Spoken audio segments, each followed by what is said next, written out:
Hi friends, welcome to Jaya's garden. சாதாரணமாக rose செடி வளர்க்குறவங்கெல்லாம் சொல்லுவாங்க, அந்த கீழே இருந்து ஒரு குச்சி வரும் பாருங்களேன், அதுக்கு பேர் என்ன, பேசல் ரூட்டாக ஏதோ சொல்லுவாங்க. அதாவது ஒரு ஆழமான ஸ்ட்ராங்கான ஒரு தண்டு ஸ்டெம் உள்ளேருந்து வரும். அது எப்போ வரும் அப்படின்னா, எந்த செடி அந்த செடியில் காமிச்சு நான் நிறைய யூடியூபர்ஸ் பார்த்துருக்கேன். அது ரொம்ப நல்ல சத்து கிடைக்குது, போதுமான அளவு எல்லாமே அதுக்கு இருக்குது அப்படின்னா தான் அந்த மாதிரி கீழே இருந்து வருங்க. இல்லைன்னா சும்மா மேலே தான் நமக்கு வந்துட்டுருக்கும். நம்ம வீட்டை பொறுத்த வரைக்கும் எல்லா செடியிலையுமே அந்த ரூட் வருதுங்க. நமக்கு முதல்ல முள்சி தலை வந்திருந்தது. பட் என்ன ஒரு பேட் லக் அப்படின்னு சொல்லணும்னா, அதில் ஒரு செடி முளைச்சிருந்துதா, அந்த ஒரு சேனக்கிழங்கா கேபேஜான்னு தெரியாமல் போராடி அதை பிடுங்கினல்ல, அப்போ அந்த ரூட் டேமேஜ் ஆகிடுச்சு. ஸோ அது கொஞ்சம் வாடினாப்பில் நிற்கி, அதனால் அதை காமிக்க வேண்டாம். உங்களுக்கு ரொம்ப நல்லா மோட்டிவேட் ஆகணுங்கிறதுக்காக தான் இதை காமிக்கிறேன். இது பார்த்திங்கன்னா ரெட் சீத்தா உள்ளேருந்து வருதா, இங்கே பாருங்கள், தெரியுதா, அங்கே ஸ்ட்ராங்காக அது உள்ளேருந்து ஒன்று இல்லைங்க 2 வருது. அந்த 2லேயும் நிறைய கிளைகள் வருது, பார்த்தாவே உங்களுக்கு தெரியும்.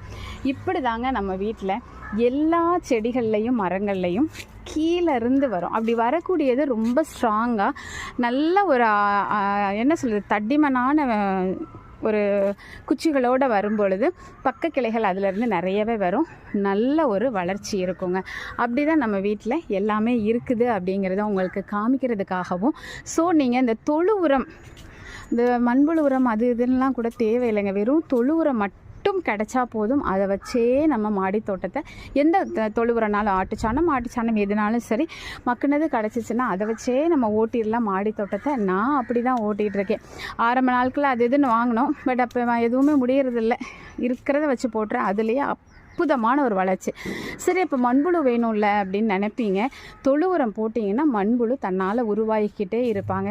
தோட்டத்தில் மண்ணில் கையை வச்சா அச்சோ அப்பா அப்படிங்கிற மாதிரி அவ்வளோ மண்புழுக்கள் கச்சன்னு எல்லா தொட்டிலையும் இருப்பாங்கங்க. ஸோ தொழு உரம் மட்டும் வச்சு இவ்வளோ அழகான ஸ்ட்ராங்கான சூப்பரான ஹெல்த்தியான செடிகளையும் மரங்களையும் நீங்கள் அழகாகவே வளர்க்கலாம். சரிங்களா? வெயிலில் கூட க்ரீன் ஷார்ட்நெட் கிடையாது நம்ம வீட்டில், பார்த்தீங்களா? ஆனாலும் எவ்வளோ அழகாக வளர்ந்துருக்காங்க. ஸோ நீங்களும் ரொம்ப ஈஸியாக மாடி தோட்டத்தை வளர்க்கலாம். சரிங்களா? அதுக்கு விதை வேணும்னு ஆசைப்பட்டீங்கன்னா நம்மளோட சேனலை சப்ஸ்கிரைப் பண்ணிவிட்டு எனக்கு ஒரு மெசேஜ் பண்ணிங்கன்னா நானும் உங்களுக்கு அனுப்புவேன். அது மட்டும் இல்லை, என்னுடைய உறவுகள் புலனக்குழுவில் இருந்து உங்களுக்கு இலவசமாக 650 பேரும் அனுப்புவாங்க. அதனால் உடனே சப்ஸ்கிரைப் பண்ணி